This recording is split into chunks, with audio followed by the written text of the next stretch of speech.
L'ex très proche conseillère de Faure Gnassingbé B à la présidence, Rekia Madougou, aurait-elle été délaissée par celui-ci? En effet, Rekia Madougou était si proche du chef d'État togolais que le média, Lettres du continent, révélait en juillet 2018 des escapades du duo pour ne pas parler de couple à Abidjan. Mais depuis que les relations se sont refroidies entre Patrice Talon, parvenu au pouvoir en avril 2016 avec l'aide du jeune doyen, Faure Gnassingbé B, Rekia Madougou, qui a choisi le camp du numéro 1 togolais, bénéficie de moins de faveurs de la part ce dernier. Non pas par envie, mais par contrainte. Car Patrice Talon a serré la vis de la justice béninoise qui a encastré la dame de 47 ans.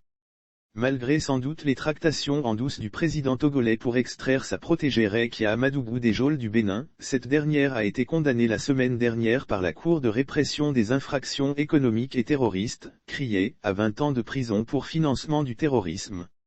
Une lourde condamnation que craignait l'entourage de l'ex-ministre de la Justice sous YY Boni, en particulier l'avocat Antoine V.